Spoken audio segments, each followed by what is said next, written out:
अज्ञानतिमिरान्धस्य ज्ञानाञ्जनशलाकया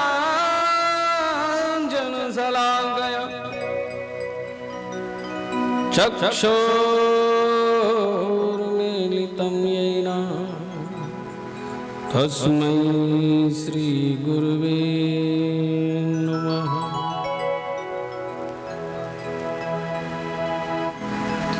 कृष्णा तीरे कोकुला के लकीरे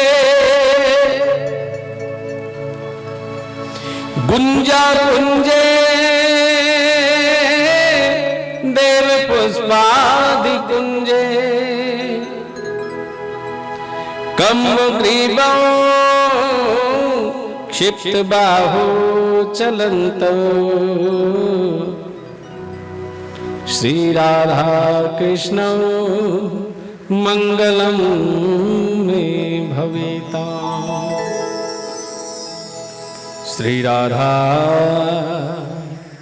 श्री राधा श्री राधा कृष्ण मंगलम में भवेता।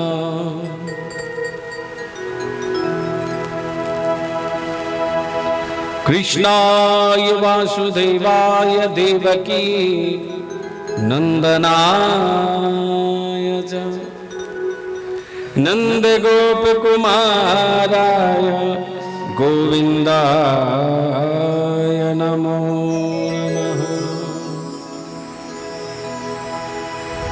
या कुंदेन्दुहार तुषार धवला या शुभ्र वस्त्रावृता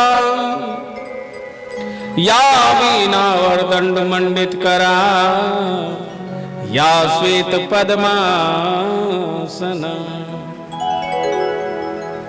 या ब्रह्मा अच्युत शंकर प्रभुतिर्देवै सदा वंदिता श्यामां पातु भगवती सुरेश्वरी निःशेष जाड्यापहा।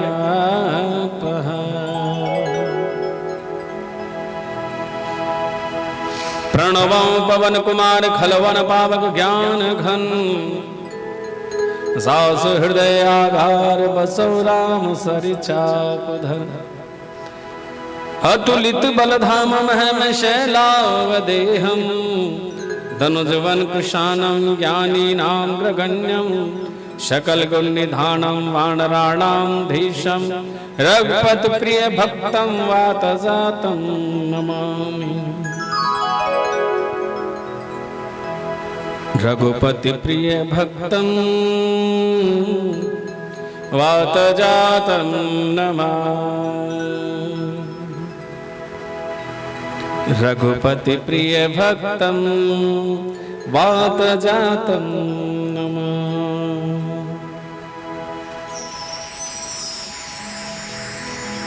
आज बड़ा ही पवित्र दिन बांके बिहारी जी का प्राकट उत्सव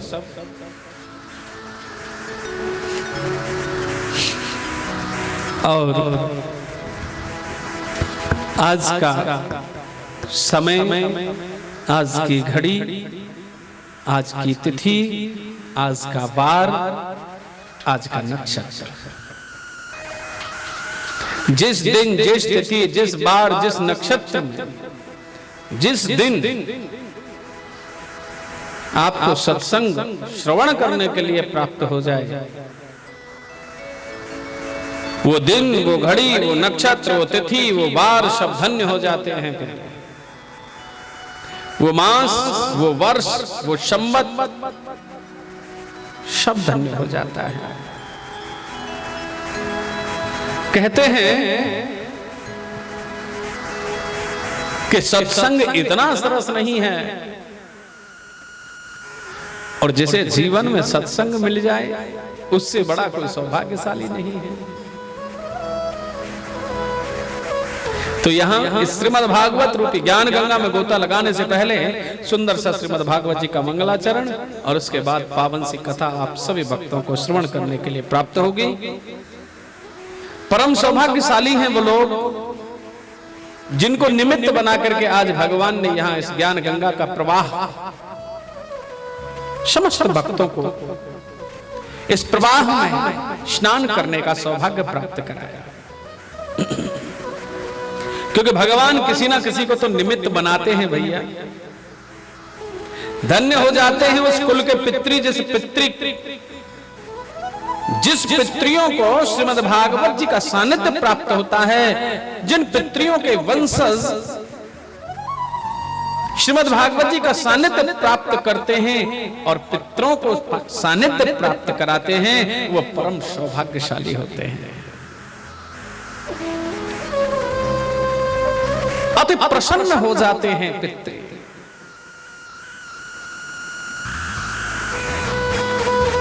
समस्त देवता जिसके घर में आकर के निवास करते हैं। तत्र सर्वाणि तीर्थानि नदी नद सरांसि च।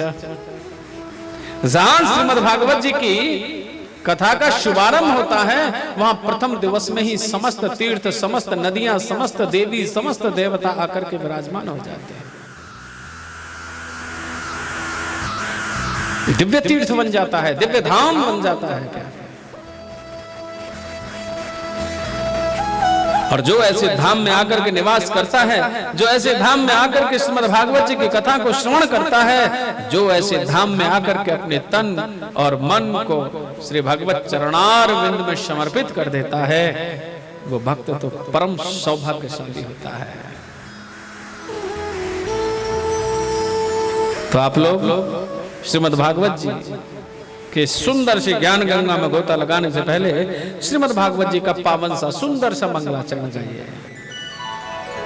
जय जय श्री राधे, जय जय श्री राधे, जय जय श्री राधे। हरे राम हरे राम, राम राम हरे हरे। बड़े प्रेम से और बड़े आनंद के साथ प्रेम विभोर होकर के मेरे प्रभु का नाम गाइए। सुंदर सा मंगलाचरण। हरे राम हरे राम, राम राम हरे हरे, राम हरे राम, राम राम हरे कृष्णा हरे कृष्णा, कृष्णा कृष्णा हरे हरे, हरे कृष्णा हरे कृष्णा, कृष्णा कृष्णा हरे हरे, हरे राम हरे राम, राम राम हरे हरे, हरे राम हरे राम, श्री राम हरे हरे, हरे कृष्णा कृष्णा कृष्णा हरे हरे, हरे कृष्णा कृष्णा कृष्णा हरे हरे, भजे ब्रज मंडनम समस्त पाप खंडनम, सुभक्त सिद्ध रंजनम सदैव नंद नंदन, सुपुज्ज गोच्च मस्तकम सुनाद वेणु हस्तकम, अनंग रंग सागरम नमामि कृष्ण नागरम, राम हरे राम, राम राम हरे हरे, हरे राम हरे कृष्णा, कृष्णा कृष्णा हरे हरे, हरे हरे कृष्णा कृष्णा हरे हरे, हरे राम राम राम हरे हरे, हरे राम हरे राम, श्री राम हरे हरे, हरे कृष्णा कृष्णा कृष्णा हरे हरे, मनोज गर्व मौचनम विशाल लोचनम, विदुष शोचनम नमामि पद्मलोचनम, करारविंद भूधर्म स्मृतावलोक सुंदर सुंदरम महेंद्रमाणकारणं नमामि कृष्ण वारणं कृष्ण हरे कृष्ण कृष्ण कृष्ण हरे हरे हरे राम हरे राम राम राम हरे हरे हरे कृष्ण कृष्ण कृष्ण हरे हरे हरे राम राम राम हरे हरे हरे कृष्ण कृष्ण कृष्ण हरे राम हरे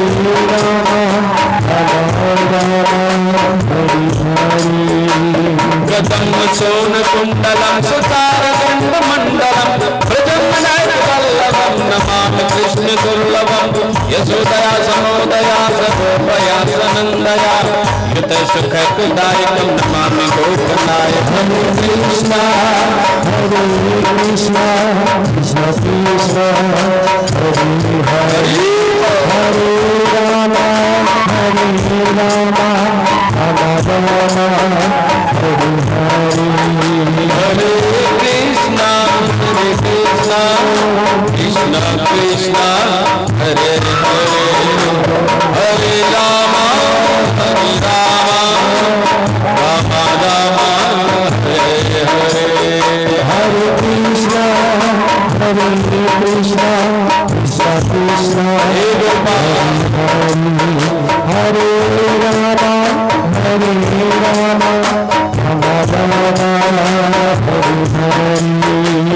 सदैव पाद पंकजं मदीयमानसेनिजं दधान मुक्त मालकं नमामि नंद बालकं समस्त दोषोषणं समस्त लोक पोषणं समस्त कोपमानसं नमामि नंद लाल हरे कृष्ण कृष्ण हरे हरे राम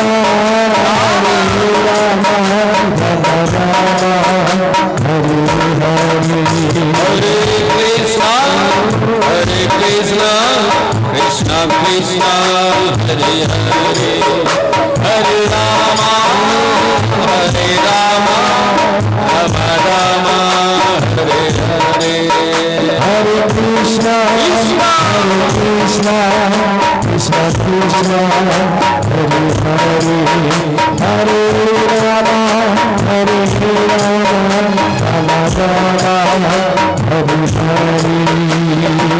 भरावतारकं भवाब्धिकर्णधारकं यशोमतिकिशोरकं नमामि शुद्धचोरकं त्रिगन्तकान्तभङ्गिनीं सदा सदा संगिनीं दिने दिने नवं नवं नमामि नन्दनन्दनं हरे कृष्ण कृष्ण कृष्ण हरे हरे हरे राम हरे राम राम राम हरे हरे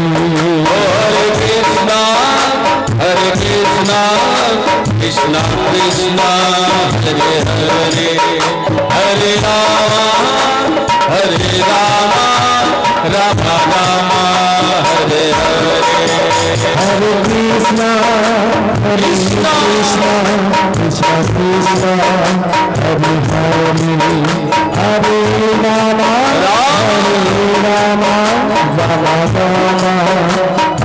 हरे गुणाकरं सुधाकरं पापरं सुरत्नसन्निकन्दनं नमामि गोपनन्दनं नवीन गोपनादरं नवीन केलिनं पटं नमामि मेघसुन्दरं तटप्रभाल सत्पटं हरे Krishna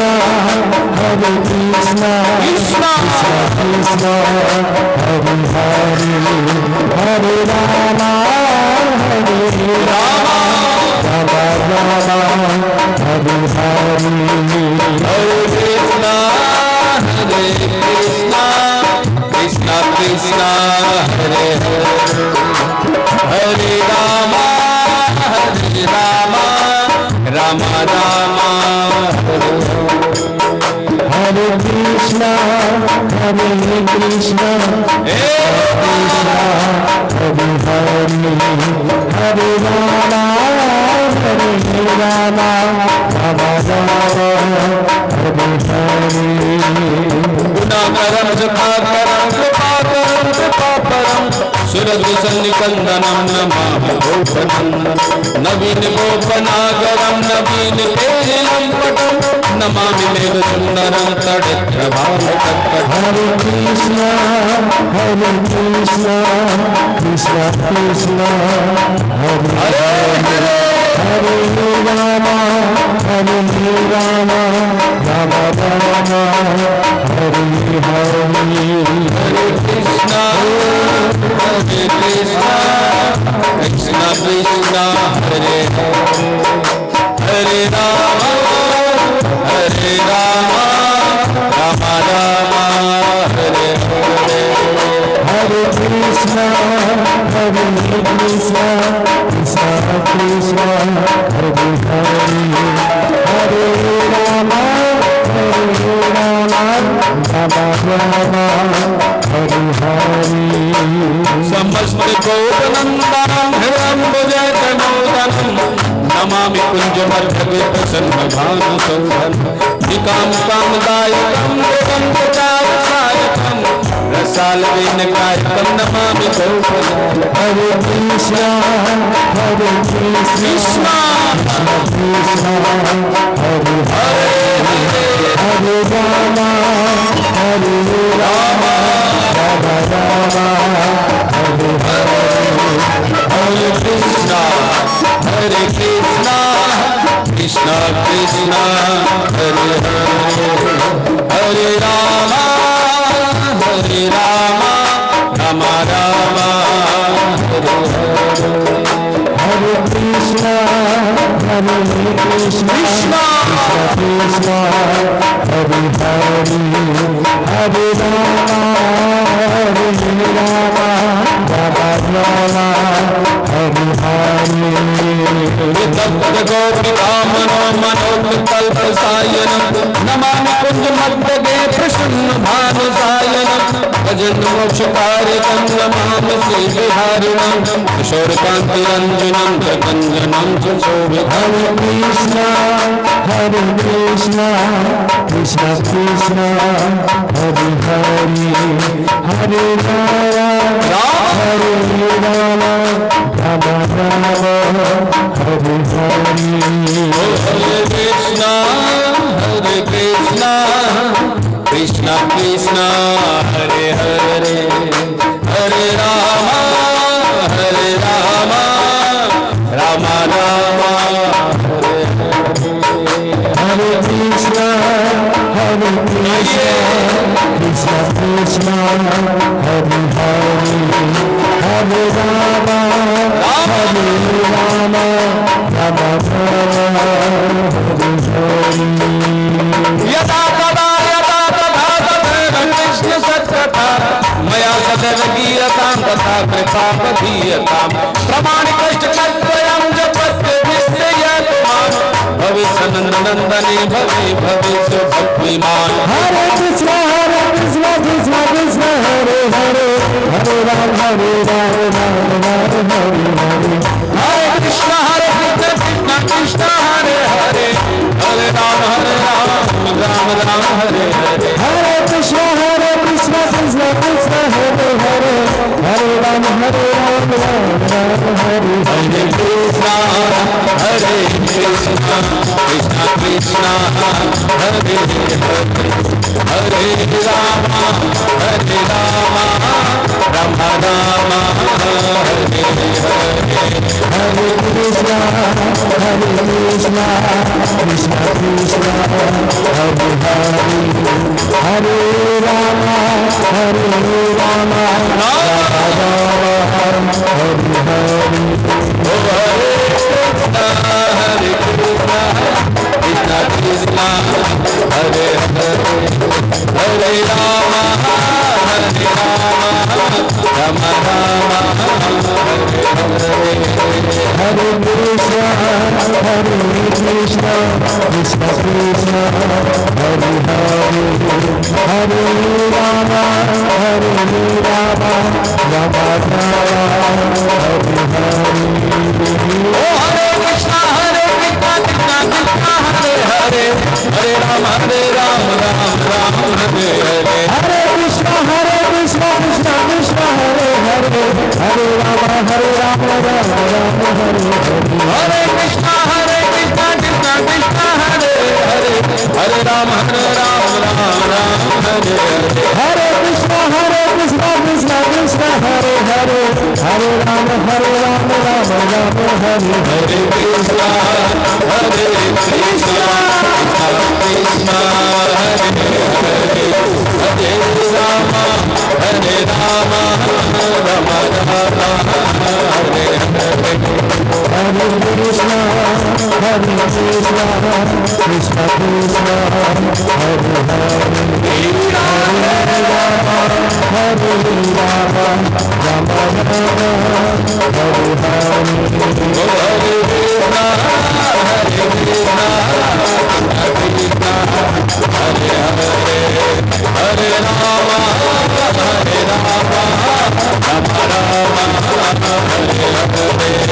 Hare Krishna,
Krishna Krishna, Hare Hare,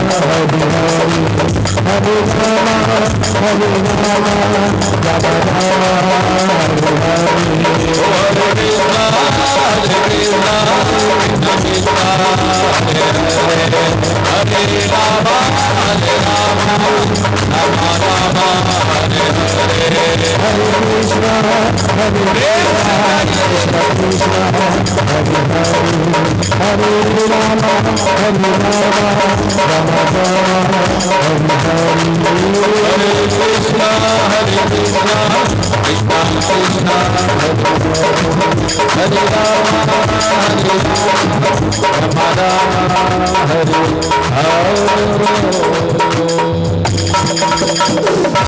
बोलिए वृंदावन बिहारी लाल की जय, श्री रास बिहारी भगवान की जय हो, श्री राधा रासेश्वर भगवान की जय हो, श्रीमद् भागवत महापुराण की जय जय जय श्री श्री राधे, जय जय श्री श्री राधे, जय जय श्री श्री राधे।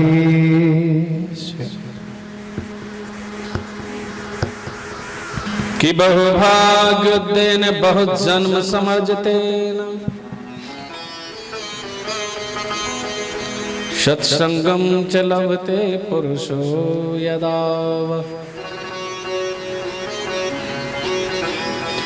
अज्ञान हेतु कृत मोहमदांधकारणसं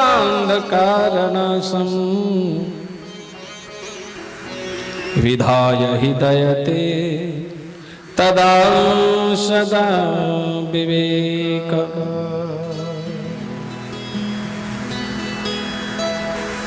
बड़ा सुंदर भाव। विद्वजन कहते हैं कि महाराज इतना सरस नहीं है सत्संग को प्राप्त करना। इतना आसान नहीं है सत्संगति को प्राप्त करना, इतना आसान नहीं है सज्जन लोगों का सानिध्य प्राप्त करना। अरे महाराज इतना सरस नहीं है भगवान नाम का सानिध्य प्राप्त करना। सत्य संग, सत्य क्या है? सत्य सनातन है। सत्य का ना आदि है ना अंत है। सत्य ही ईश्वर है और ईश्वर ही सत्य है। जिस प्रकार से मेरे प्रभु का ना कोई आदि है ना कोई अंत है, इसी प्रकार से ना सत्य का कोई आदि है ना अंत है। सत्य सनातन है, सत्य ही ईश्वर है और ईश्वर ही सत्य है।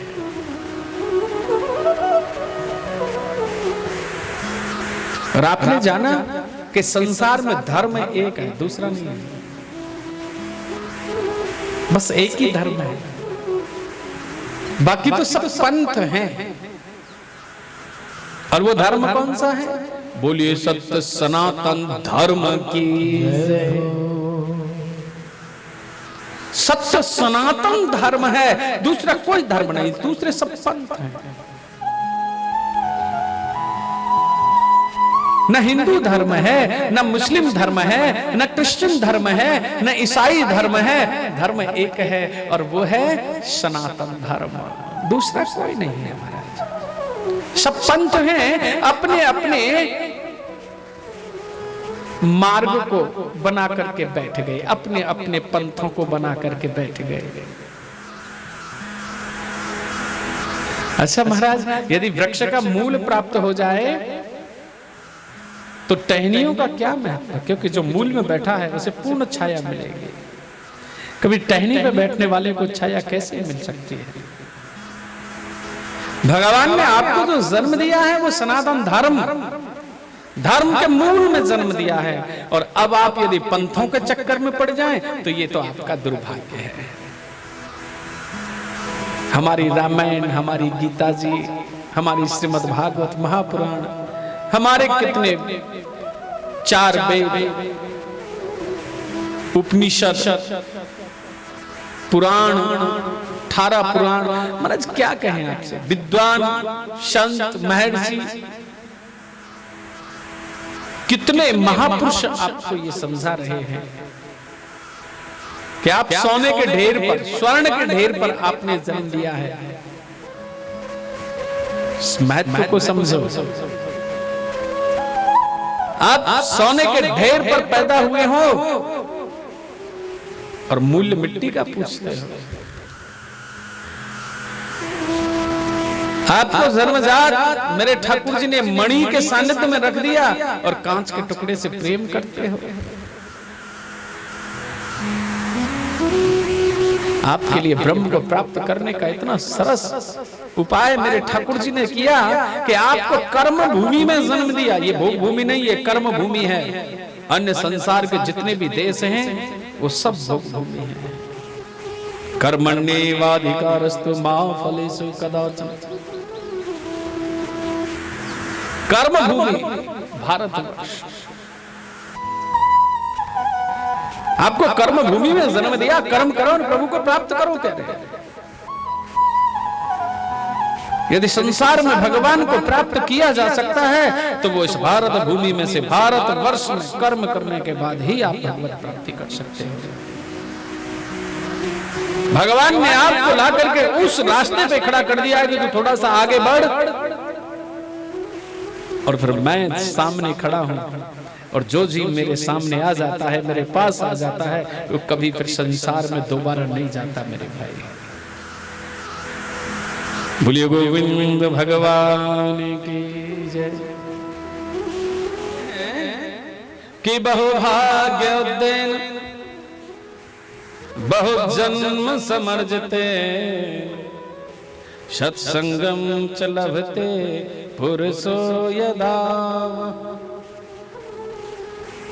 अज्ञान हेतु कृत मोह मदांधकार नाशम, विधाय ही तदा दयते विवेक। बोले कि भैया जब तेरे भाग्य का उदय होता है,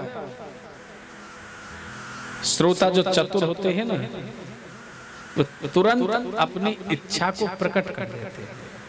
अच्छा, जब तक वाद और विवाद नहीं होता, राधे राधे, वाद और संवाद, जब तक वाद और संवाद नहीं होता तब तक सत्संग की धारा नहीं बहती। और यदि वाद और संवाद के बीच में विवाद आ गया तो दोनों का ज्ञान नष्ट हो जाता है। सत्संग कहने वाले का भी और सत्संग सुनने वाले का, क्योंकि बीच में विवाद आ गया। श्रोता वक्ता के बीच में वाद संवाद हो सकता है, प्रश्नोत्तरी हो सकती है, प्रश्नों का सुंदर समाधान हो सकता है, तर्क और वितर्क हो सकता है। लेकिन यदि बीच में कुतर्क आकर के खड़ा हो गया तो राधे राधे सब कुछ बेकार हो जाएगा। इसलिए शंका समाधान हो सकता है, लेकिन यदि बीच में आकर के परीक्षा कूद जाए तो सत्संग फिर कहां, वहां तो परीक्षा हो जाए। बोले कि भाग्य का उदय कब होता है? कि बहुभाग्य उदय, बोले तेरे भाग्य का उदय तब होगा जब बहु जन्म समर्जिते, जब अनेकों जन्मों के पुण्यों का, जब अनेकों जन्मों के पुण्य एकत्रित होकर के जब तेरे सामने आकर के खड़े हो जाते हैं तो तेरे भाग्य का उदय होता है। और बोले भाग्य उदय होने के लक्षण क्या है? कि बहुभाग्य उदय ने बहु जन्म समर्जिते, अनेकों जन्मों के पुण्यों का संग्रह हुआ, भाग्य का उदय हो गया। लेकिन लक्षण क्या है भाग्य उदय का? बोले कि जब तुझे सत्संगम च लभते पुरुषो यदाव, कि जब तुझे सत्संग मिल जाए, जब तुझे सच्चे लोगों का सानिध्य मिल जाए, जब तुझे सज्जनों का सानिध्य मिले, दुर्जनों का सानिध्य छूट जाए, तो समझ लेना अब तेरे भाग्य का उदय हो गया है। बहुत सुंदर। जीवन में जब पुण्य एकत्रित हुए तो भाग्य उदय हुआ, और भाग्य उदय हुआ तो सत्संग मिला। विद्वान बोले कि सत्संग से जीवन में क्या होगा?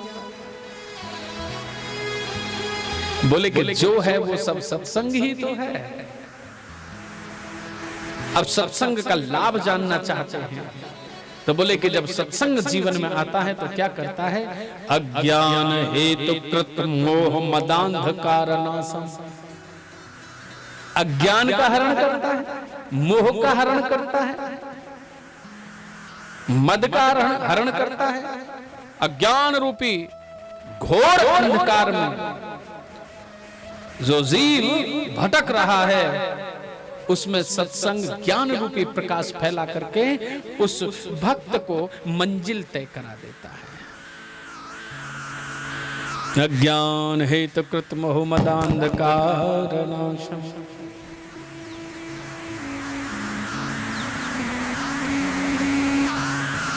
और कहने लगे कि विधाय ही दयते तदा सदा विवेक, विवेकशील पुरुष सदैव सत्संग करते हैं, विवेकशील पुरुष सदैव सज्जन लोगों का सानिध्य प्राप्त करते हैं। विवेकशील सदैव महाराज चाहे घाटा खाना पड़े लेकिन सुमार्ग पे चलते हैं, कुमार्ग पे नहीं चलते, दुर्जनों का संग नहीं करते। यही सत्संग का परम लाभ है। और बिन सत्संग विवेक न हो, कि राम कृपा बिन सुलभ न सोई, बिन सत्संग विवेक न होई, बिन सत्संग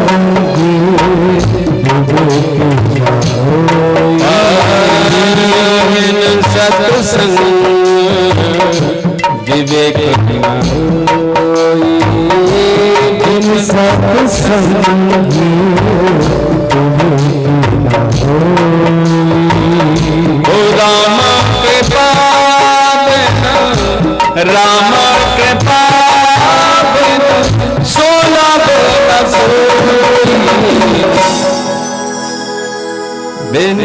सत्संग विवेक न होई, बिन सत्संग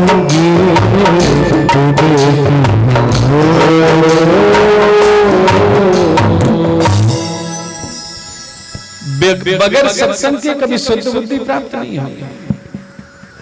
बिन सत्संग विवेक ना होई। विवेक कैसे जागृत होगा जब तक सत्संग नहीं होगा, सज्जन लोगों के साथ बैठोगे नहीं, अच्छाई का दामन थामोगे नहीं, सत्य का सानिध्य प्राप्त नहीं करोगे, तो विवेक कैसे जागृत होगा। सत्य की कसौटी पर इस विवेक को बार बार घिसना पड़ेगा, तब जाकर के इसके अंदर निखार पैदा होता है।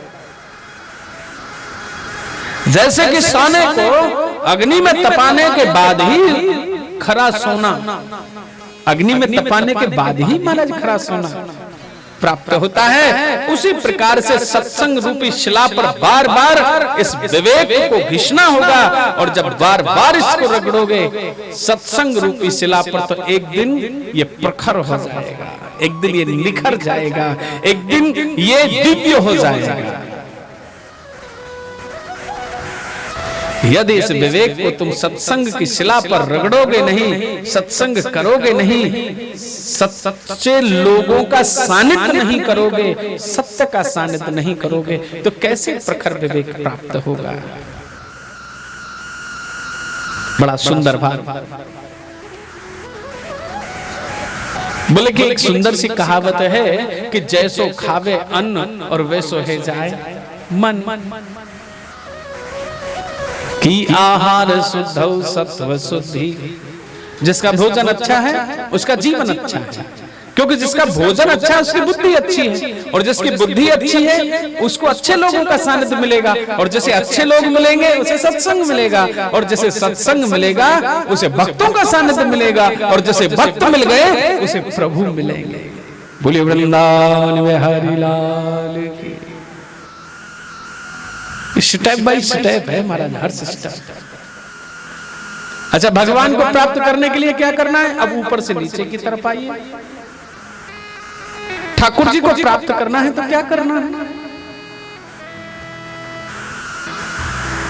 बोले कि भैया भगवान को प्राप्त करने के लिए भगवान के भक्तों की आवश्यकता है। भक्त कब मिलेंगे? क्योंकि आजकल पाखंडी राधे राधे खड़िया बहुत घूमते हैं। अब तो असली और नकली की पहचान नहीं होती मार्केट में। ये दुनिया क्या है? एक बाजार है, और इस बाजार में असली और नकली की पहचान करने के लिए क्या विवेक से कुछ होना चाहिए, अन्यथा इसमें हर तरह का, इस बाजार में हर तरह का सामान बिकता है मेरे प्यारे। और याद रखना, इस बाजार में नकली ज्यादा बिकता है, असली बहुत कम होता है। इसलिए ये संसार एक बाजार है, और इस बाजार में बिकने वाला सामान असली भी है और नकली भी है। अब ये आपके ऊपर डिपेंड करता है कि आप कौन से को पसंद करते हो। याद रखना, यदि आप स्वयं नकली हो तो असली तुम्हें हाथ में भी दे दिया जाए तो भी उसे नहीं लोगे, नकली को ही लेके जाओगे। यदि तुम खुद ओरिजिनल हो, तुम खुद असली हो, तो चाहे दुकान में बेचने वाला व्यक्ति तुम्हें कितना भी प्रलोभन दे। आप जानते हैं प्रलोभन क्या होता है? कि भाई ये वस्तु ले जाओ, देखो इसकी डिजाइन कितनी अच्छी है, ये देखने में कितनी अच्छी है, और इसकी मैं तुम्हें 2 साल की गारंटी देता हूँ, 2 साल तक कुछ भी हो तो वापस कर देना, ये ठीक करा देंगे, कंपनी वाले आके ठीक कर जाएंगे। लेकिन ये बात क्या है? 2 साल की गारंटी क्यों दी गई? मार्केट में तुझे चलाने के लिए। बोले चलाया किसको जाता है? जो कमजोर होता है। थोड़ा सा समझने का विषय है। अच्छा, पकड़ के किसे चलाना है? जो कमजोर है। कमजोर को सहारे की जरूरत होती है। अच्छा, जो हष्ट पुष्ट बलिष्ठ और जो ताकतवर है, क्या उसकी कोई उंगली पकड़ के, उसकी कोई कलाई पकड़ के बाजार में चलाएगा क्या? बोले से किसी की जरूरत नहीं। उसी के कंधों में कोई हाथ धर के चला जाए, कोई फर्क नहीं पड़ता।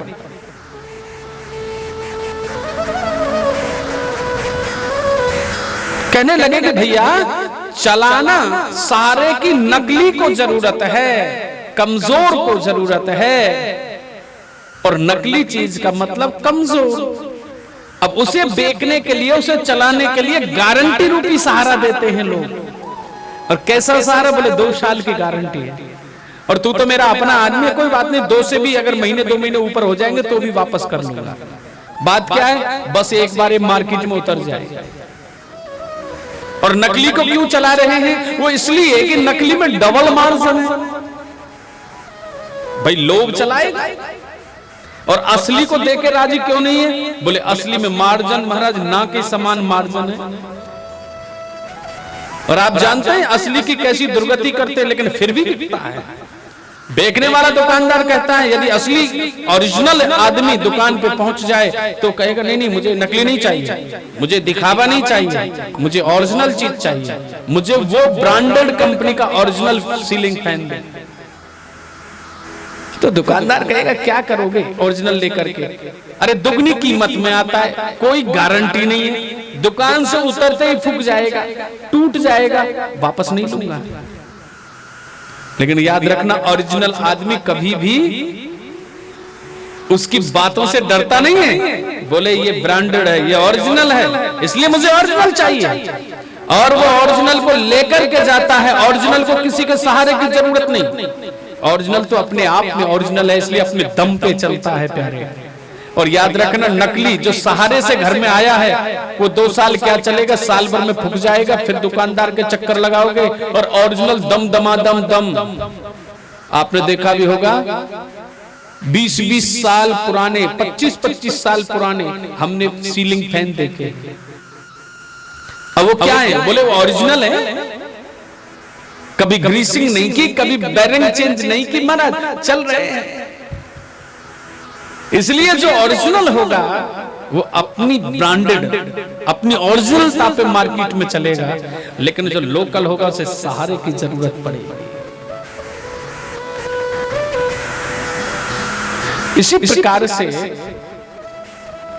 ओरिजिनल और लोकल की पहचान करने के लिए पहले हमको चेंज होना पड़ेगा। अगर हम लोग दुर्जनों का संग करेंगे तो अच्छी वस्तु कभी नहीं ले सकते, क्योंकि हमारी बुद्धि सही नहीं है। और हम लोग सज्जनों का संग करेंगे तो हम दुर्जनों की बातों पर कभी ध्यान नहीं देंगे, क्योंकि हमारी बुद्धि अपवित्र नहीं है, शुद्ध है, अच्छी है। और ये विवेक किस पे डिपेंड करता है? बोले भोजन पे। जैसो खावे अन्न वैसो है जाए मन, तो भैया शुद्ध भोजन करोगे। अब वहां कहा है कि भगवान कब मिलते हैं? कि जब भगवान के भक्तों का सानिध्य मिलता है। और भगवान के भक्त कब मिलते हैं? बोले जब शुद्ध बुद्धि होती है, तभी तो पहचान होगी सच्चाई की और बुराई। बोले बुद्धि शुद्ध कब होगी? बोले जब शुद्ध भोजन होगा। और बोले शुद्ध भोजन कब मिलेगा? जब भोजन को बनाने वाली मेरी मैया, राधे राधे, भोजन को पकाने वाली मेरी माई शुद्ध अवस्था में होगी। आप जानते हैं शुद्ध अवस्था विकार नहीं होना चाहिए, क्रोध में नहीं होनी चाहिए माँ जो भोजन बना रही है, वासना में नहीं होनी चाहिए। जो मेरी माता भोजन बनाते समय यदि क्रोध की मुद्रा में है तो उसका पति, उसके बच्चे, उसके परिवारजन जो भी उस भोजन को पाएंगे, चाहे वो कितने भी शांत क्यों नहीं है, लेकिन 24 घंटे में उस भोजन का असर एक बार जरूर आएगा, जरूर क्रोधित होगा। क्योंकि अन्न कैसा पाया है, असर वैसा होगा। इसलिए सबसे बड़ा परिवार को कल्याण करने का दायित्व किसके हाथ में होता है? माता के हाथ में। इसीलिए मुनि कर्दम जिन्होंने 10,000 वर्ष की तपस्या की थी और फल भी मांगा, तो क्या मांगा कि पत्नी मनोरमां देहि मनोवृत्तार सारणिं तारणिं दुर्ग संसार सागरस्य कुलोद्भवाम। भगवान से पत्नी मांगी। बोले कि महाराज आजकल तो यूं ही विवाह हो जाते हैं, 10,000 वर्ष की तपस्या करके पत्नी मांगी। और पत्नी भी कैसी मांगी? ऐसी साधारण नहीं, जो थोड़ी सी भी कमी है जाए तो पति की महाराज खटिया खड़ी कर दे। ऐसी पत्नी ना है कि महाराज जो शाम को सब्जी ना रही तो सब्जी कैसे ना आई। घी नहीं है तो घी नहीं रहा घर में, कैसे नहीं रहा, कहीं से लेके आओ, कैसे भी लेके आओ, लाना पड़ेगा। पत्नी मांगी तो कैसी मांगी, जो ऐसी गंभीर, ऐसी सुशील, ऐसी सद आचरण वाली, ऐसी सदाचारी कि पत्नी मनोरमाम देहि, मेरे मन के अनुसार चलने वाली, मनोवृत्तार सारणी, मुझे और मेरे परिवार को, तारिणी दुर्ग संसार, इस दुर्ग संसार सागर से मुझे, मेरे परिवार को, मेरे पितरों को, सभी को भव से पार कर दे, ऐसी मुझे पत्नी चाहिए। बोलिए वृंदावन बिहारी लाल। तो मेरे भाई, हे भागवत प्रेमियों, हे भागवत रसिकों, हे भागवत भक्तों, मां अपने आप में पूर्ण शब्द है। माता इसीलिए महान होती है, धूप छाया, भूख प्यास, निर्धनता, संपन्नता, सभी स्थितियों को महाराज संतुलित करते हुए जो चलती है, अपने परिवार को समेटे रखती है, जो अपने परिवार को शुद्ध भोजन देती है, जो अपने परिवार को शुद्ध विवेक देती है, जो अपने परिवार को भगवान से मिला देती है और महाराज स्वयं का उद्धार कर लेती है, वही तो माँ है। उसी माँ को बार बार नमन करते हैं। जय जय श्री राम। है अनजान स्थान से पानी ग्रहण करेगो, वाको नाय पते को परिणाम कहा होगा। इसलिए मेरे महापुरुष जो होते थे, वो अपने साथ एक डोलू रखते थे और स्वयं पाकी होते थे, सूखा लेते थे। क्या लेते? आटा दाल चावल सूखा लेते थे और स्वयं बनाते थे। उन्हें कहते थे स्वयं पाकी। उन्हें पता होता था कि भोजन किस भाव से बना है तो मेरी बुद्धि कैसी होगी, जल मैंने किस भावना से लिया है, किस भावना से इसे ग्रहण करना है, मुझे पता है। इसलिए महाराज दोनों चीजों को संभालना चाहिए। जीवन संभलता है और दोनों चीज ही बिगड़ गई। पानी भी बिगड़ गया तो वाणी भी बिगड़ गई, भोजन बिगड़ गया तो बुद्धि बिगड़ गई।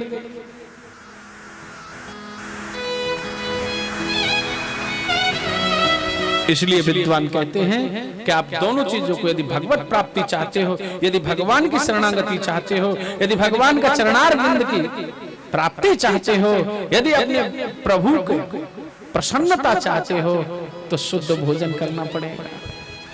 तामसी भोजन करोगे तो भगवान के भजन में मन नहीं लगेगा। तामसी भोजन करोगे तो क्रोध आएगा और क्रोध में बुद्धि कभी सही निर्णय नहीं लेते। क्रोध में कभी सही निर्णय नहीं होता मेरे भैया। बुद्धि काम करना बंद कर देती है और महाराज ऐसे शब्दों को बोल दिया जाता है जिन पे पीछे प्रायश्चित करते हैं लोग। इसलिए ज्यादा से ज्यादा क्रोध पे कंट्रोल करो और वो तभी होगा कि जब आपका भोजन अच्छा होगा। तामसी भोजन मत करो। अच्छा, जो वैष्णव लोग होते हैं ना, वो तामसी भोजन का बहुत बड़ा विरोध करते हैं। जो भगवान श्री कृष्ण को, राम को मानने वाले हैं, उन्हें प्याज और लहसुन नहीं खाना चाहिए। अच्छा महाराज, इनको क्यों नहीं खाना चाहिए? बोले इनकी जो वृत्ति है वो तामसी वृत्ति है। अगर औषधि के रूप से देखा जाए तो इनके बराबर गुण नहीं है, और यदि कल्याण के रूप में देखा जाए तो महाराज ये भगवान के भजन में बहुत बड़ा व्यवधान उत्पन्न करते हैं। मांस, मदिरा, अंडा, कोई भी महाराज ऐसी जो चीजें होती हैं सब तामसी चीजें होती हैं। जितने भी मादक पदार्थ हैं वो सब तामसी कहलाते हैं। अब चाहे आप उनमें मादक पदार्थ ऐसे मैंने सभी को ले लिया, चाहे हुक्का हो, बीड़ी हो, चिलम हो, गांजा हो, भांग हो, ये जो भी महाराज मादक पदार्थ है,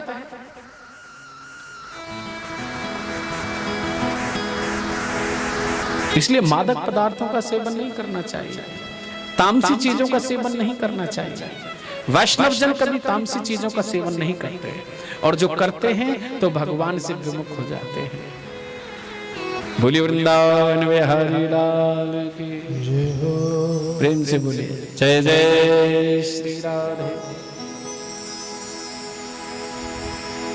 अगर हरि को अपने अंगना में बुलाना चाहते हैं तो बुलाना पड़ेगा। क्या करना पड़ेगा? बुलाना पड़ेगा।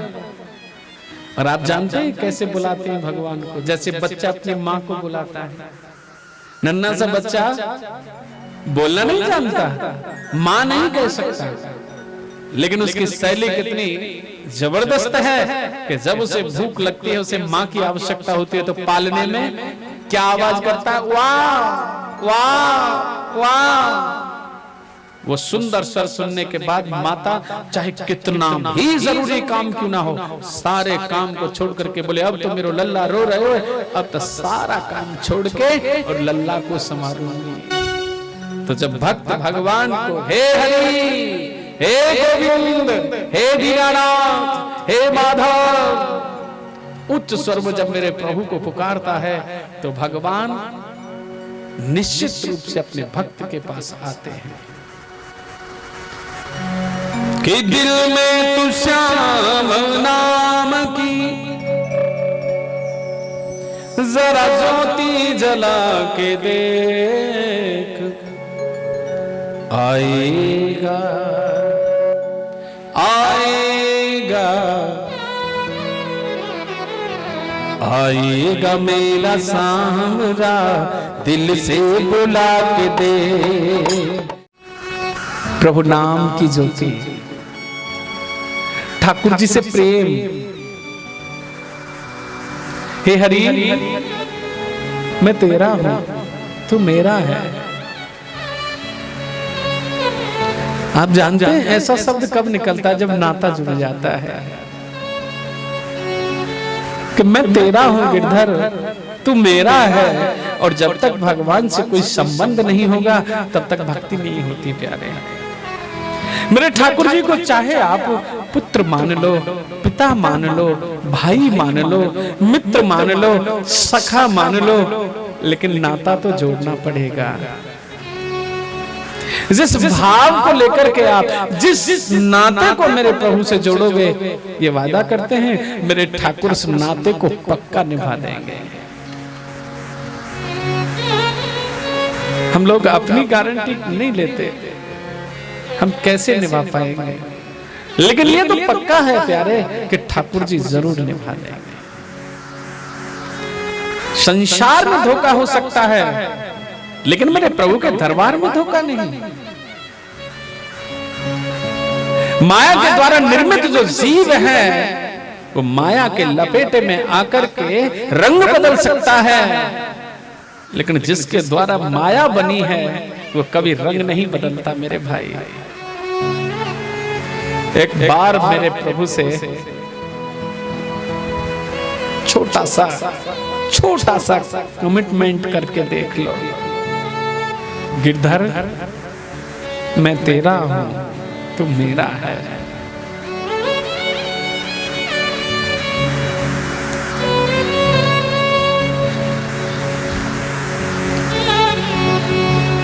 भगवान के सानिध्य में मेरे प्रभु के लिए एक एक शब्द में जान होती है, एक एक शब्द अनमोल होता है।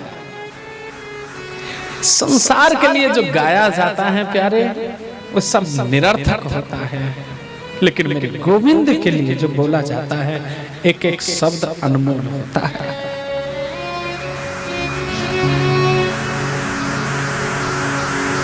विद्वजन कहते हैं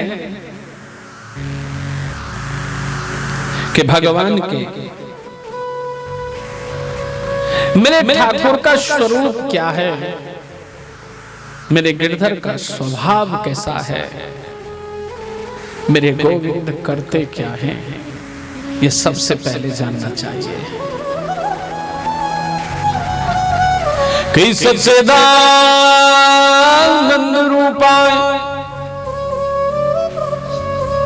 विश्वोत्पत्त्यादि हेतवे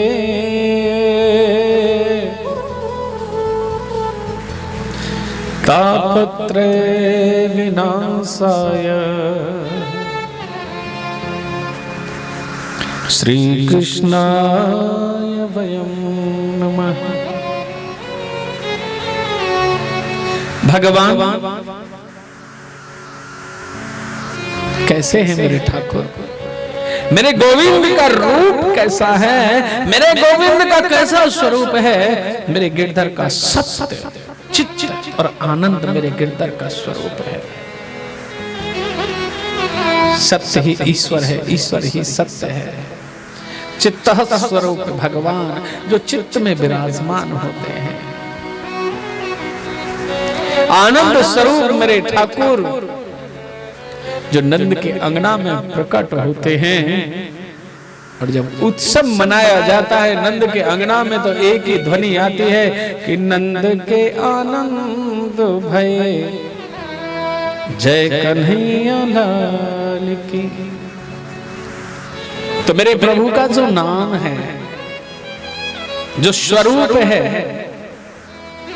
वो कैसा है? सत्य मेरे ठाकुर का स्वरूप है, चित्त मेरे ठाकुर का स्वरूप है, आनंद मेरे ठाकुर का स्वरूप है। आपने कभी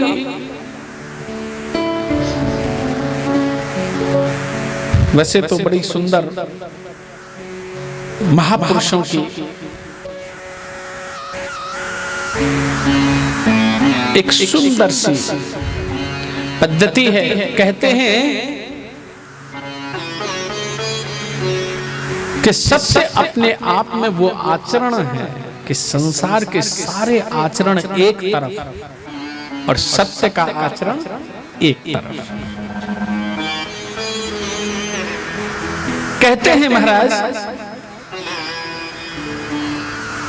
सत्य का जो आचरण करता है उसको बड़ी मुश्किलों का सामना करना पड़ता है। इतना सहज भी नहीं है। जरा कोई सत्य का आचरण करके देखे, पग पग पे परीक्षाएं देनी पड़ेंगी। ऐसा आप लोग किसी भी मंजिल को जब तय करोगे तो चलना तो पड़ेगा। आप लोग जब परीक्षा देते हैं तो 1 साल पढ़ना पड़ता है आपको, 1 वर्ष। और परीक्षा का एक विषय का 1 दिन, 1 दिन में भी 2 से 2.5 से 3 घंटे, 2.5-3 घंटे के लिए एक विषय को 1 वर्ष तक पढ़ना पड़ता है, एक सब्जेक्ट। और परीक्षा का समय बोले 2.5 से 3 घंटे, 365 दिन कंटिन्यू पढ़ने वाला व्यक्ति देखो महाराज, बराबर पढ़ के और 2.5 घंटे में परीक्षा हो जाए। अच्छा, उस परीक्षा में यदि वो फेल हो गया तो पढ़ाई सब राधे राधे। बोले अभी तेरी पढ़ाई में कमी रह गई क्योंकि तेरे नंबर पास होने लायक नहीं आए, क्योंकि तूने उतना काम किया। वापस पुणे चला जा। और बोले कहां जाएगा? वहीं पहुंच जा जहां से तू आ रहा है और फिर से तैयारी कर। ऐसा मानना है कि दोबारा तैयारी करेगा तो पास हो जाएगा।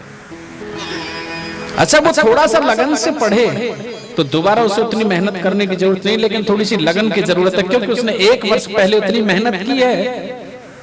बस अब तो उसमें से थोड़ा सा मेहनत कर लेगा, थोड़ा सा, तो भी पार हो जाएगा।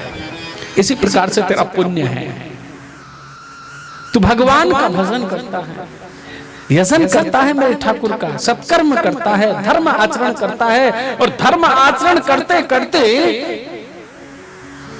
तू स्वर्ग को प्राप्त करने वाला है, लेकिन उस पुण्य में थोड़ी कमी रह गई तो तू स्वर्ग तो पहुंचा नहीं, लेकिन तू यहां स्वर्ग जैसे भोग भोगेगा, क्योंकि पुण्य तो तेरा है, पुण्य तो तेरा बराबर है। फिर से यदि तू पुण्यमय स्वर्ग से भोगों में भी यदि धर्म आचरण करेगा, संपन्नता में भी यदि सत्कर्म करेगा, वैभव में भी तू यदि भगवान का भजन करेगा, तो अब की बार तुझे कौन रोकने वाला है? तो स्वर्ग को प्राप्त करेगा। जो थोड़ी कमी थी वो अब की बार पूरी हो गई। यही भगवत प्राप्ति का सिद्धांत है, यही भक्ति का सिद्धांत है प्यारे।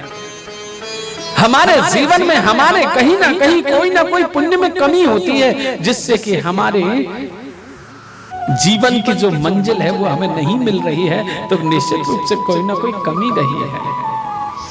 अब वो हमारे चक्षु नहीं है कि हम उसे देख सकें।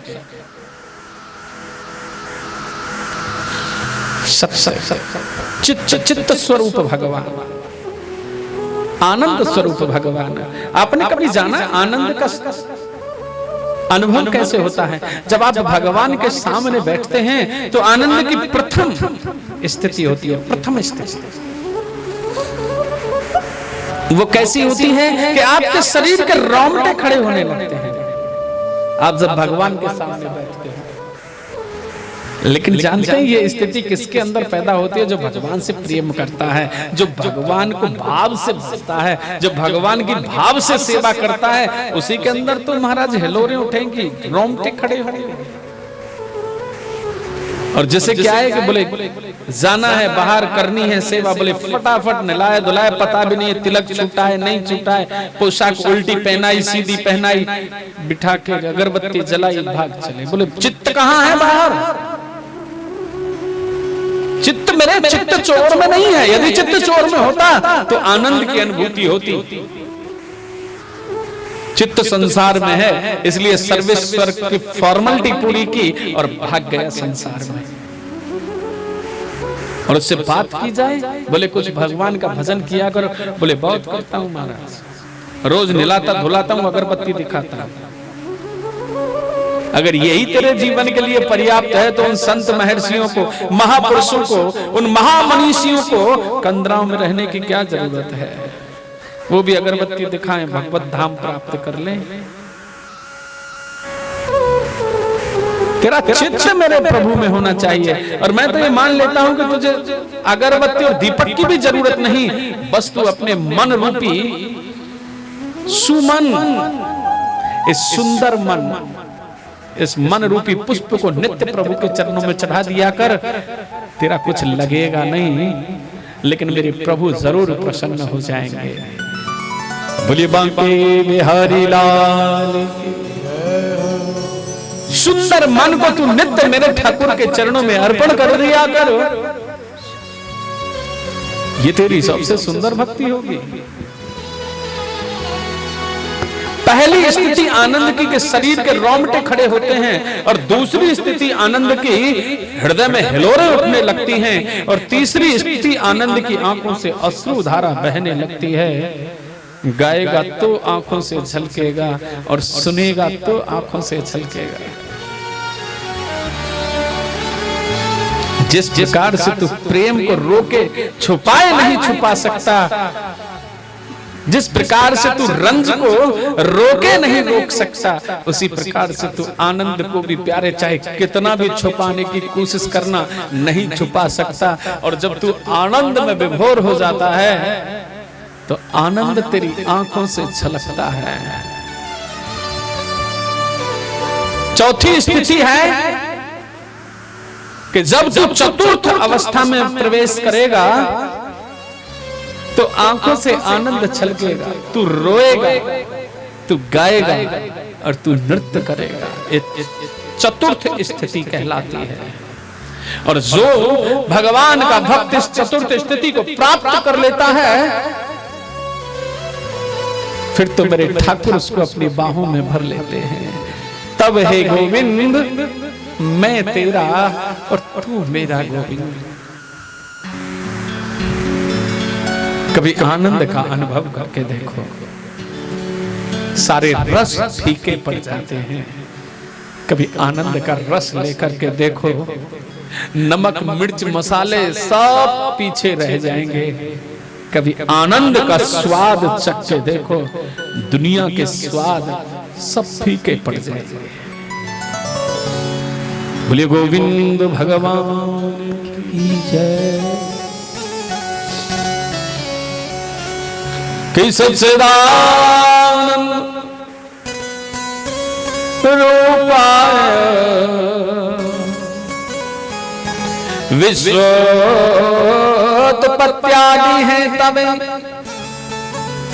बोले मेरे ठाकुर करते क्या है? बोले बड़ा विलक्षण काम है मेरे गोविंद का, इस संसार का सृजन करते हैं। बोले मिलता क्या है? अगर कोई किसी को बनाए, क्या बनाना ही उसकी जिंदगी का उद्देश्य है? और उसे बनाने में मिलता क्या है? विद्वान कहते हैं कि मेरे ठाकुर जी को आनंद मिलता है। बोले किस कार्य में? कि संसार का सृजन करते हैं और संसार का विनाश कर देते हैं। बोले ये भी कोई बात हुई? बनाना और बिगाड़ना ये भगवान की लीला, इसी में वो आनंद लेते हैं। बोले यही सत्य है प्यारे। यहाँ एक बालवत उदाहरण दिया है महापुरुषों ने कि जिस प्रकार से एक समय था जब गांव में बैलगाड़ियां होती थी। अच्छा, कितने माता लोगों ने, बाबा लोगों ने बैलगाड़ी देखी है अपने जीवन में? राधे राधे। बाकी तो सब महाराज राजाओं के घर में पैदा हुए, उनको तो पता ही नहीं है। या तो उम्र कम होगी तब नहीं देखी गई होगी, या महाराज उस समय भी रईस होते थे, ट्रैक्टर होते थे। उस समय ट्रैक्टर कहाँ होता था? बैलगाड़ियां होती थी। अच्छा, जो बैलगाड़ी होती थी, जब गांव में गाड़ी पीछे चलती थी, पहले बैल निकलते थे, और जब बैल निकलते थे तो आप जानते हैं उन बैलों के गले में बड़े सुंदर घुंघरू बांधे। राधे राधे। वो पीतल की कुछ जिनको बोलते हैं घंटी, ताल बोलते हैं। और वैसे तो महाराज घुंघरू भी उनको बोल देते हैं। एक तो होते थे छोटे वाले, एक होते थे बड़े वाले। तो बड़े वाले हम तो उनको घुंघरू ही बोलते हैं। उनमें इतनी सुंदर खनखनाहट होती थी कि बैल घर में से निकला नहीं, लेकिन मालिक चला तब तक तो खनन खनन की आवाज बच्चों के कानों में पड़ती थी। और बच्चे क्या इंतजार करते थे, कब गाड़ी चले और कब पीछे लटके। तो महाराज बैलों को जोड़ करके जब गाड़ी चलती थी तो बच्चे क्या करते थे, क्योंकि गाड़ी की लंबाई काफी होती थी महाराज, पीछे बच्चे लटक जाते थे। आधे नीचे लटके रहे, आधे गाड़ी में रहे। और गाड़ी धीरे धीरे धीरे धीरे जब गांव से बाहर पहुंच जाती थी तो उसमें से कूद जाए। तो वापस जो बच्चे आ रहे हैं गांव में, तो एक बुजुर्ग गांव में से जा रहा है। उसने उन बच्चों से कहा कि बेटा तुम कहां से आ रहे हो? बोले बाबा, अपनी ब्रज भाषा में कहते हैं चिड्डी खाई। बोले बाबा चिड्डी खाए के आ रहे हैं। बोले कहां से आ रहे हैं? बोले बैलगाड़ी गई बाबा, वहां में लटक के गए। बोले बेटा जितना लटक के गए उतना ही पैदल आ रहे हैं, क्या मिला तुम्हें?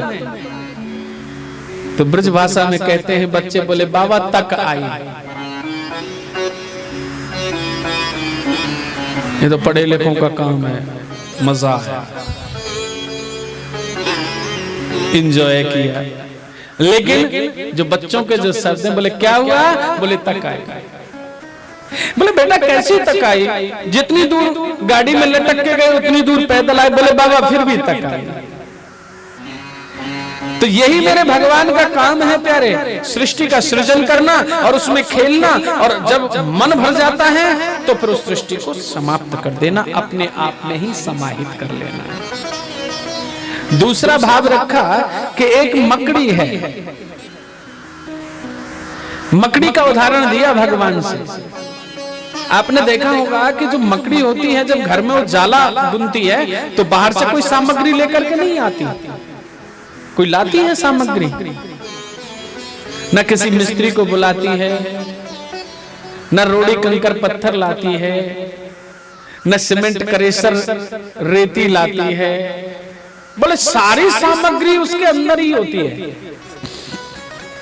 क्या होता है? सब कुछ अंदर होता है। और वो क्या सामग्री होती है? बोले उसकी लार। ऐसा सुंदर ताना बाना बुनती है अपनी लार से, आप कितने भी चश्मे लगा करके देख लेना, लेकिन उस ताने बाने का छोर नहीं बता सकते आप कि इसका छोर कहां है, कहां से इसने प्रारंभ किया और कहां पे इसका अंत किया। क्या महाराज बारीक कुशलता है इसकी, क्या कार्य कुशलता है मकड़ी की। और ऐसा जाला बुन देती है, और जब जाला बुन जाता है तब उस जाले में बीच में बैठ करके आनंद लेती है। और यदि कोई व्यक्ति आ जाए और जाले से थोड़ी सी उंगली लगा दे तो मकड़ी क्या करती है? पुनः उसी प्रकार से, जिस प्रकार से जाले को बुना है, फटाफट उस जाले को निकल जाती है। कहने लगे कि क्यों तो बुना और क्यों निकल गई? बोले कि उसने बुना अपने आनंद के लिए और निगल गई अपने आनंद के लिए।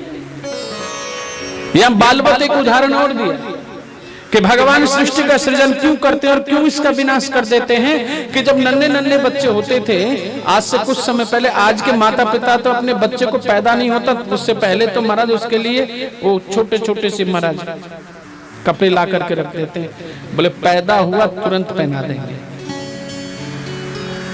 लेकिन पहले 5-5 साल के बच्चे राधे राधे यूं ही घूमते थे, ऐसे ही घूमते थे मस्ती में, 5-5 वर्ष के। और आपको बताएं 5-5 वर्ष के बच्चे माता का स्तनपान करते थे महाराज, माता के दूध पीते थे।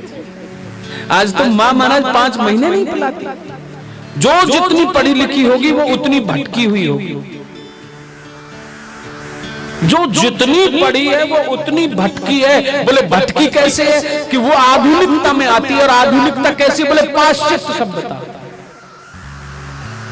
अगर उससे कहा जाए कि तू अपने बच्चे का लालन पालन कर, बोले महाराज बच्चे का कैसे, अब मैं 10 दिन छुट्टी करूं, चलो देखा जाए, हद मार के मैं 1 महीने से ऊपर तो कर ही नहीं सकती, नहीं 15 दिन की करूं।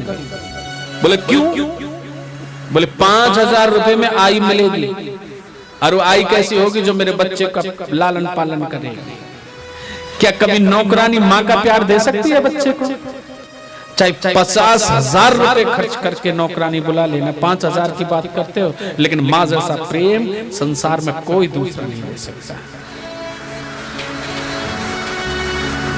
पहले जो बच्चे होते थे महाराज, वो गांव से बाहर 5-5, 6-6 साल के तो पढ़ने के लिए बैठे, तो बच्चे आपस में जाते थे, सरकारी गवर्नमेंट स्कूल में पढ़ते थे, समय से पढ़ते थे, समय से छुट्टी होती थी और समय से खेलते थे, आनंद लेते थे। तो गांव से बाहर जाकर के क्या करते थे कि जहां खाली स्थान होता था उसमें सब इकट्ठे होकर के अपने अपने पैरों को दे करके मिट्टी पैर के ऊपर लगाई और पैर निकाल दिया। अब उसको नाम क्या बोलते थे? घरुआ। पैर डाला मिट्टी में, ऊपर मिट्टी करी और 4-6 बार ऐसे हाथ से उसे किया और धीरे से पैर को खींच लेते थे और वो घरुआ बन जाए महाराज। और फिर मिट्टी से उसकी बाउंड्री करते थे, बोले ये मेरा घर, ये तेरा घर, ये तेरा घर, ये मेरा घर, और खेलते रहते थे, बड़ी मेहनत करके बनाते थे।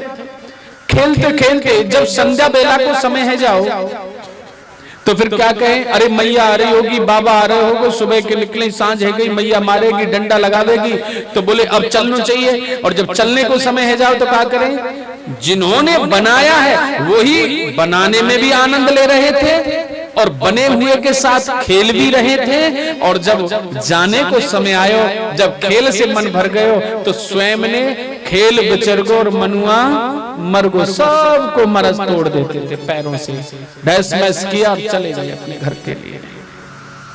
बोले यही मेरे ठाकुर जी की लीला है, वो इस संसार का सृजन करते हैं, इसमें आनंद लेते हैं, खेलते हैं, जब उनका मन भर जाता है तो जहां से निकाला वही ला करके रख देते हैं। बोले आ जाओ, बाहर से कुछ आया ही नहीं, सब उसी ने उत्पन्न किया, उसी में समा गया।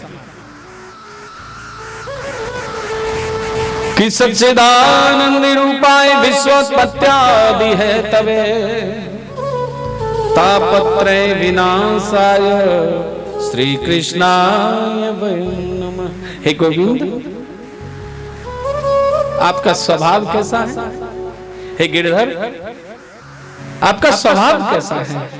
भक्त कहता है, हे गिरधर, आपका स्वभाव अद्भुत है, आपके जैसा स्वभाव संसार में किसका होगा? आप दीन बंधु हो, आप दया के सागर हो, आप दया सिंधु हो, आप भक्त वत्सल हो। हे नाथ, जब ये जीव अपने पापों से त्रस्त होता है और अपने पापों से, अपने कुकर्मों के कारण नारकीय योनियों में पड़ा रहता है,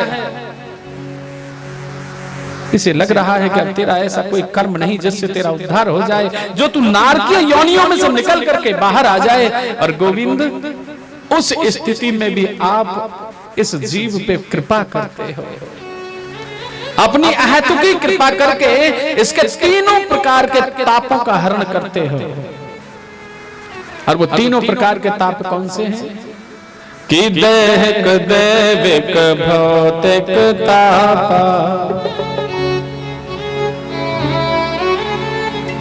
तीनों प्रकार के तापों में से कोई ताप नहीं आनंद है। भगवान अपने भक्त पे कृपा करते हैं तो त्रितापहारी होते हैं। क्या करते हैं? तीनों तापों का हरण कर लेते हैं।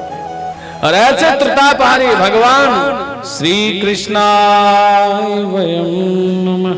हे गोविंद, हे त्रितापहारी, हे भक्त वत्सल भगवान श्री कृष्ण, आपको हम बार बार नमन करते हैं।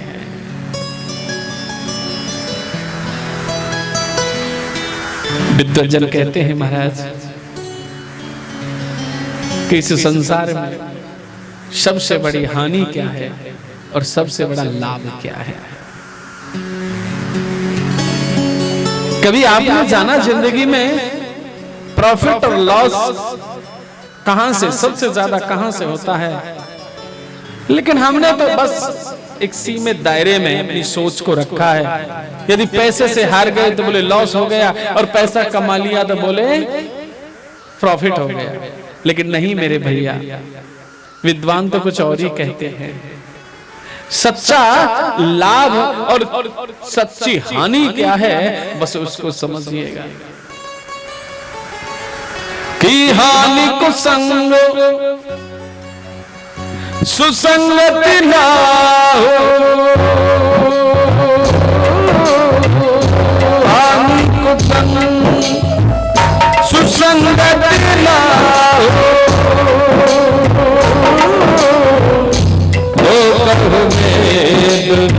विदित सब पाओ। इस संसार में सबसे बड़ी हानि है कुसंग और सबसे बड़ा लाभ है सत्संग। अब ये निर्णय आपको करना है कि आपको लाभ कमाना है या हानि का सौदा करना है। लोक वेद विदित सब काहू। अरे महाराज, कितने विद्वान संत महर्षि सभी आपको बताते आ रहे हैं, लेकिन विधि का विधान क्या है कि आप लोग फिर भी नहीं मानते और कुसंग को पकड़ लेते हो। आप जानते हो कुसंग कैसा है? कुसंग का जो प्रारंभ है वो शहद की तरह मीठा है। राधे राधे तो बोलना पड़ेगा, ऐसे नहीं महाराज, कंजूसी नहीं चलेगी, दिल खोल के बोलो। कुसंग का प्रारंभ कैसा है? शहद जैसा मीठा। और शहद कितना स्वादिष्ट लगता है आप जानते हैं। अच्छा, सत्संग का प्रारंभ कैसा है? राधे राधे, नीम जैसा कड़वा। और नीम के फायदे आप जानते हैं। विद्वान कहते हैं कि महाराज 100 हकीम और एक नीम, या एक नीम 100 हकीम। अच्छा, नीम खाने को यदि बोला जाए तो कितने लोग खाना प्रारंभ करेंगे? यहीं से पता चल जाएगा कितने सत्संग के प्रेमी। राधे राधे। भाई, नीम का स्वाद जो पचा लेगा वो सत्संग का आनंद ले सकता है, क्योंकि सत्संग में थोड़ी परीक्षा देनी पड़ेगी। परीक्षा एज ए कठिनाई, कठिनाई एज ए कड़वापन, कड़वापन राधे राधे जिसका तुम एहसास ना करो, कड़वे बोल जो सुनने के बाद भी नॉर्मल रहो। अच्छा, जो रोजाना नीम खाते हैं उन्हें एक दिन वो नीम कैसा लगने लगता है? मीठा। कैसा लगता है? राधे राधे। जो रोजाना नीम खाते हैं वो उनकी धीरे धीरे कड़वाहट मिट जाती है। जो सत्संग के रास्ते पर चलते हैं वो कड़वे वचन सुन सुन करके एक दिन उन्हें सहन करने की आदत पड़ जाती है और उन्हें उस कड़वाहट में भी मिठास पैदा लगने लगती है और वो उस बात को जान लेते हैं कि ये मेरे गोविंद प्राप्ति का रास्ता है, ये परीक्षा तो देनी ही पड़ेगी। बोलिए बांके बिहारी लाल की जय।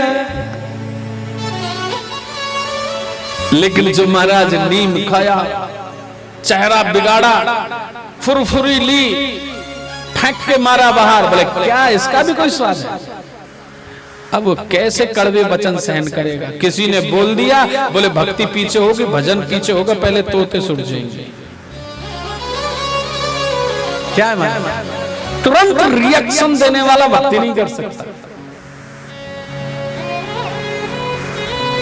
अब चाहे कोई कुछ भी कहे, लेकिन जो जितना कड़वाहट सहन करेगा, धीरे धीरे आप याद रखना, प्रारंभ में ही कड़वाहट लगती है, फिर उसे भगवत कृपा से ऐसी शक्ति प्राप्त होती है कि उसे उन वचनों को सहन करने की भगवान शक्ति देते हैं कि अब तू जब मेरे रास्ते पे चल ही पड़ा है और तूने इतनी कड़वाहट जब ग्रहण कर ही ली है, तो जा मैं तुझे ये वरदान देता हूं कि तब अब तुझे इस कड़वाहट में भी कड़वाहट नजर नहीं आएगी, तुझे आनंद आएगा, तू सच्चाई को भांप लेगा। तो महाराज लोक वेद विदित सब का, सबको पता है कि कुसंग का परिणाम क्या है और सत्संग का परिणाम क्या है। बाकी तो महाराज संसार है, और इस संसार में आप देखेंगे सुखी तो कोई बिरलो ही है, सब दुखी हैं। और सुखी कौन है? कि कोई तन सुख, कोई तन दुखी, कोई मन दुखी, और कोई धन बिन रहते उदास। कोई तन दुखी, कोई मन दुखी, और कोई धन बिन रहता उदास। थोड़े थोड़े सब दुखी, तो भैया सुखी राम के दास।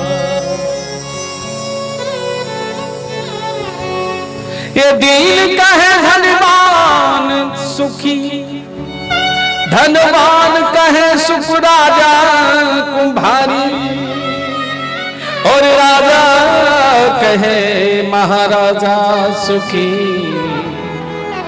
महाराजा कहे सुख इंद्र कुम्हारी।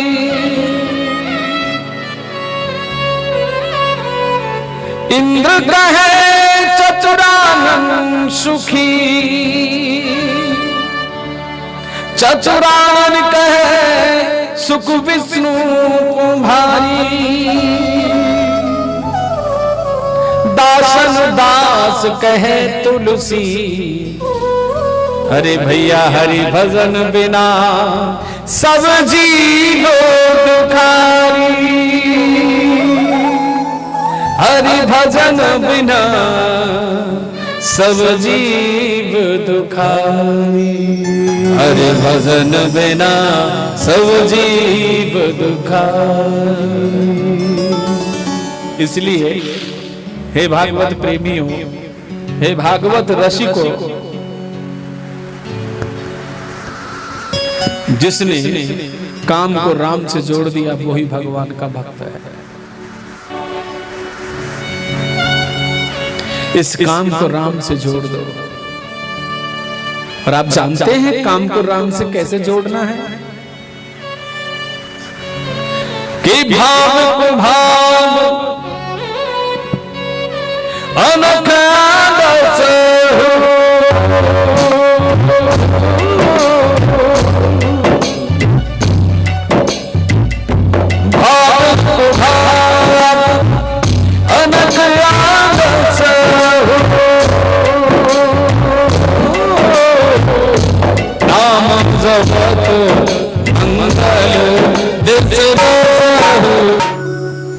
भाव को भाव अनग आलस हो, नाम जपत मंगल दिस दसहु।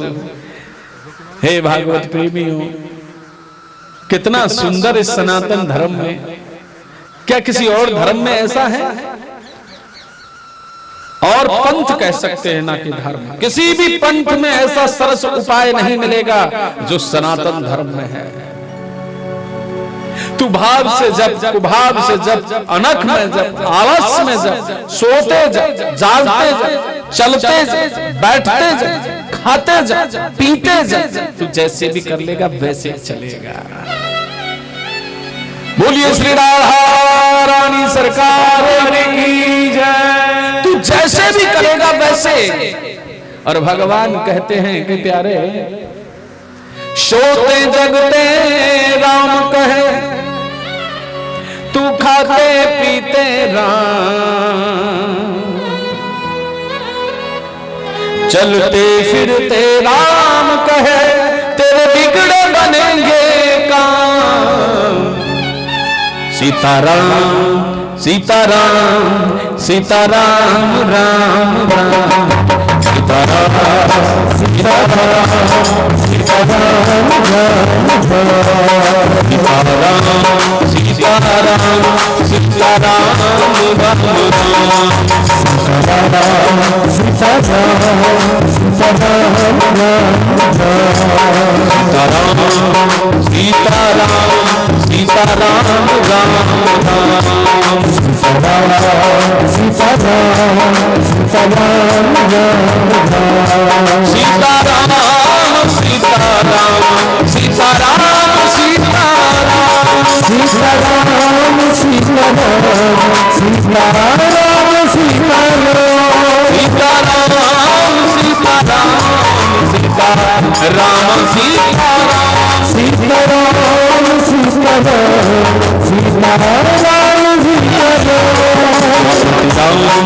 राजा राम सीताराम राम राम,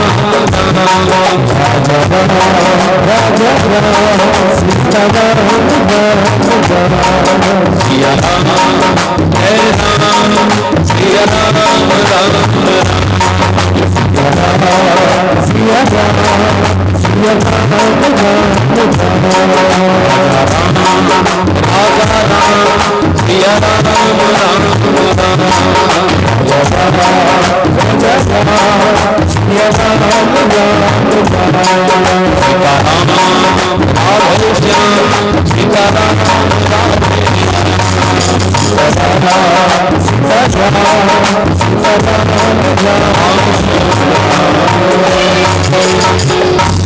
तू जैसे भी बोलेगा मैं सुनूंगा, तू जैसे भी जपेगा उसका फल तुझे दूंगा।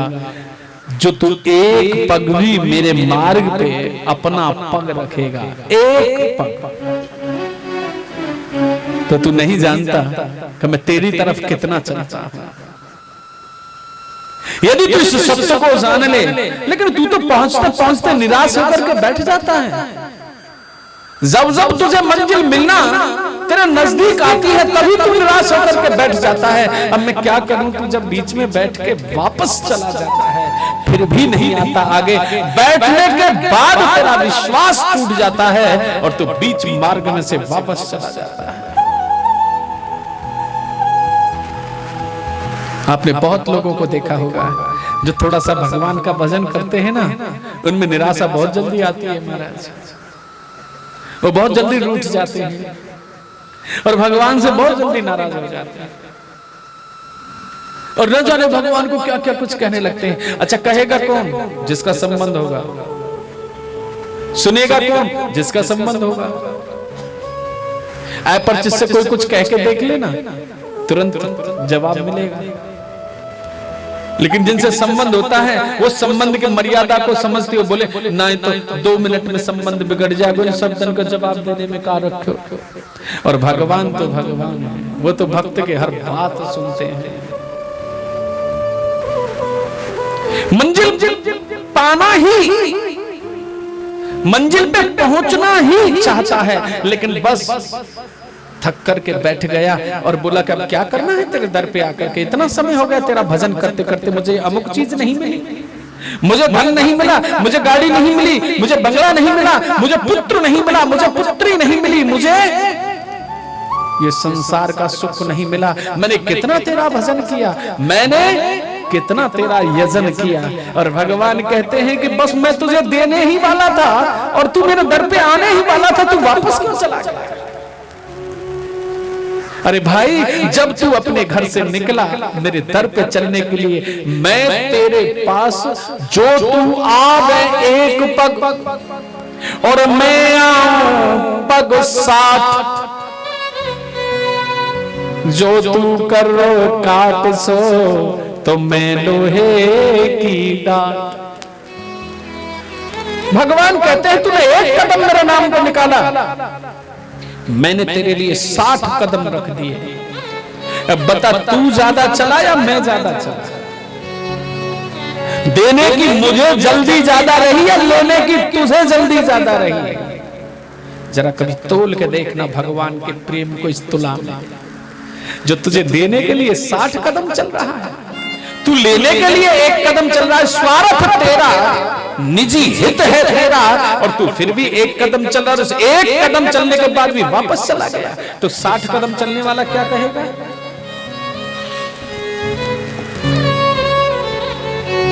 क्या महाराज, एक बार